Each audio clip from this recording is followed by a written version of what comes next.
All right, y'all. Today I'm gonna listen to a podcast about a small business making about 75K in skincare and a product line.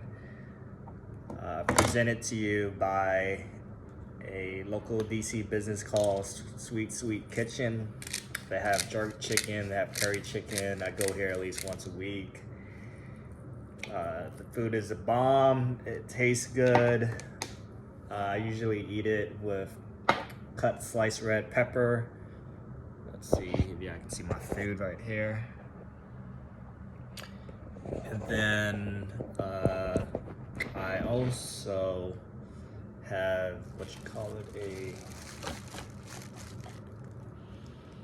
a drink. It's a sparkling water orange flavor. It's called the Orange Bomb, and has Goku on it because I'm going Super Saiyan today in the gym. I haven't been in the gym for a long time consistently because I had this shoulder issue that pinched me all the time, and then I had this weird I think tendonitis issue on my ligaments right here. I can't move it left, but now I can. And so I just eat and listen to the podcast and heal you naturally. I always been into that. I've been fixated on that all my life. So there's this woman that started a business to pretty much solve her own problem with her hair. She had something called ALS, but I'll let y'all listen to it. Which is the organic hair growth oil. Scaled hair, I began with that. And the processes she uses to manage her business. Get ready for an inspirational UpFlip podcast. Charmaine, first to start things off, tell us a bit about yourself and how you got started in the beauty industry. Well, first I want to say hello, Alex. Thank you for having me on your podcast, and hello to the audience. So the way that I got started, actually, I was diagnosed with CCCA alopecia by a dermatologist, and there was pretty much nothing that I was being prescribed was working for me, including the steroid shampoos, steroid shots, all that good stuff people with alopecia are familiar with. So I decided to do the natural route, and I've always been into herbs and just holistic healthcare in general. So from there, I began to create my own formulations. Then hence I cured myself and grew my own hair back. So that's basically, I got started by force. That's absolutely incredible. How much did it cost to get your line started? Well, actually, at the time, I was going through a really hard time in my life. So I only had $20 to get started with my business. And what I did was I already was on YouTube. So I was already putting out videos and everything like that. But I paid all of my bills for the month. I had $20 left. And, I had, my little YouTube checks. And I used the $20 to buy the main ingredients that I wanted to use to start my first product, which is the organic hair growth oil. So, first off, this food is delicious. Going back to what this businesswoman is talking about, you can see in the early beginnings of her business, she already had a platform to kind of talk about things. So, and she documented her, her hair struggles online, and she eventually found a product that worked for herself, and then, everything else from there, kicked off in terms of other people that were looking for similar solutions to their hair growth problem, and dermatologists couldn't fix it. But somehow, she created her own product hairline, and with that product, I just making it happen. Just the main ingredients, and I mixed them together, and I did a giveaway on my YouTube channel, Black Hair and Skincare. And when I did the giveaway, that allowed my customers to try out the products, and then it went from there. So $20 is all it took for me to start my hair care line. Wow. Can you kind of talk us through those steps of developing the product? How did you make those first choices of what ingredients you were going to pursue? How did you kind of go through that process?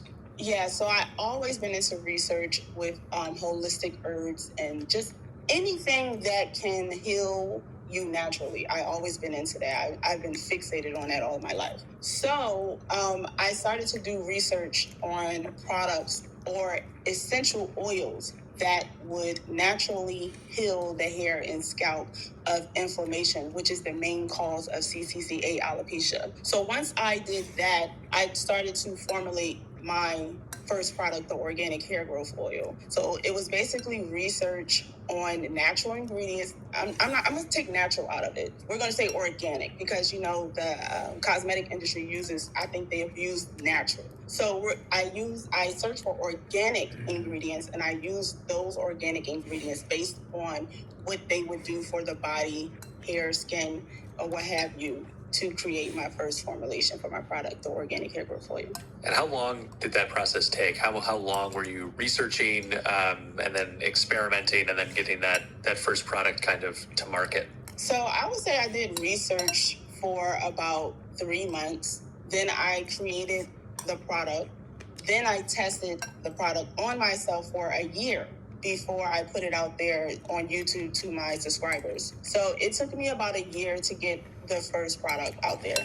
Wow. And then what was the process like of kind of scaling that? You'd used it for yourself, but then now you're starting to sell product. How does that process unfold? So fortunately, I already had a loyal following on YouTube. So I've been on YouTube since 2009. So by this time, 2016, I already had a loyal following. People were already following my hair care journey. Damn, so 7 they saw years. me go through the hair loss. So once they saw me go through the hair loss, and then they saw me using the products that I was using I'm telling y'all, every business story starts like a long time ago. There is no such thing as overnight success, only overnight sleep, naps, dreams, maybe overnight shipment. But that's as close as you can get to overnight success, is overnight shipment. And I don't know what type of voodoo magic Amazon is doing over there, but they got overnight shipment down to a T. Created to grow my hair back, and they saw my results. That's when everything started to scale. Of course, they wanted the giveaway because I was already talking about the product, and then on top of that, they seen my results. So from there, it was word of mouth, and it just bloomed. Speaking about word of mouth, this orange bomb flavor is the bomb. Tom is the bomb, is the name of the game.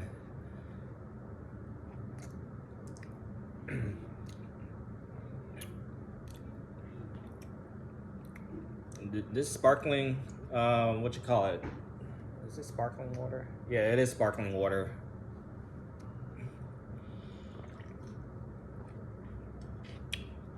Screw LaCroix, I'm not drinking that joint anymore. It's Spindrift or Sprinoff or whatever that brand is. And this is the one I'm going to. Well, I gotta like LaCroix because I'm invested in Fizz, because it sounds like Tiz. And yes, I am biased about my investments. That's why I'm investing in it, because I'm biased about it. But LaCroix does need to step up their game and add like real juice flavors to their stuff, because competitors are knocking on their door, like Jehovah's Witness. Before we kind of dive into some questions about your YouTube channel and how that has helped you in both the startup process and as a business owner now, I want to ask a couple more questions in the realm of the day-to-day of the business. As you got started, how did you go about finding and choosing your suppliers, and what might someone who's starting a beauty line want to consider as they're choosing their own suppliers?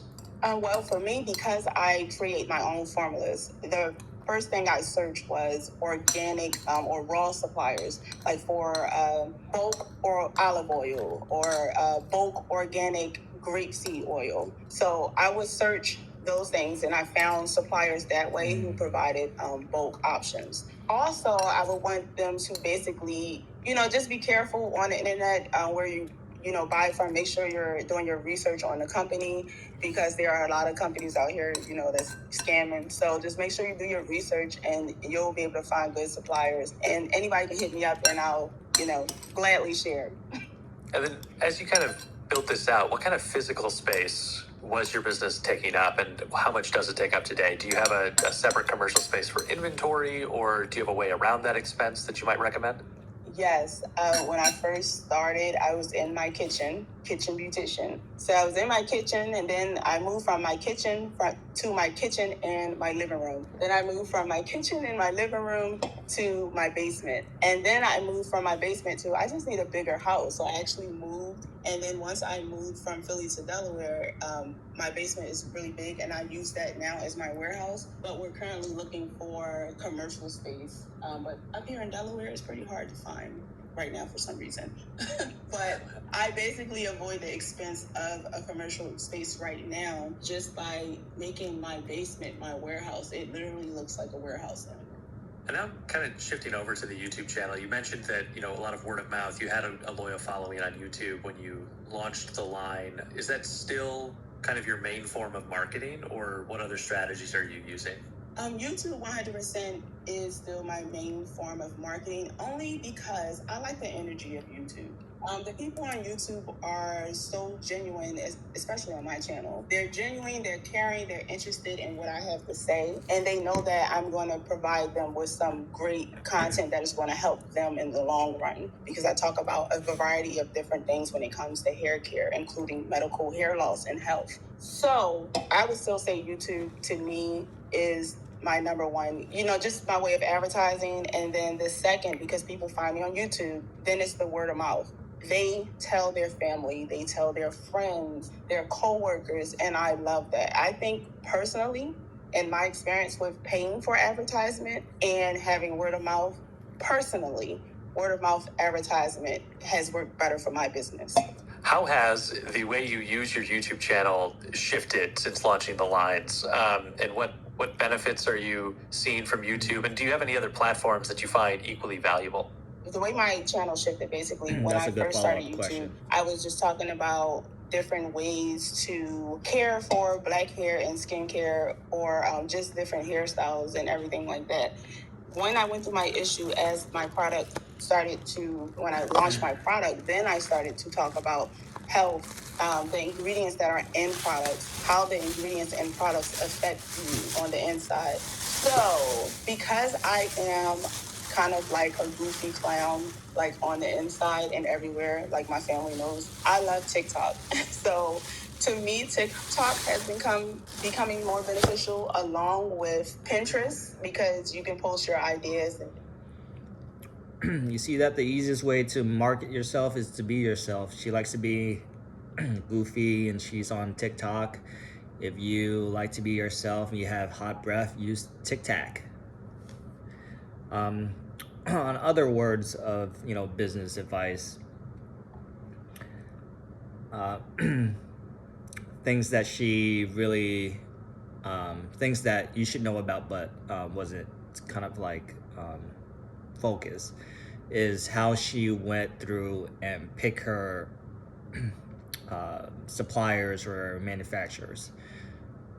This is as important as picking your spouse, husband, wife, whatever.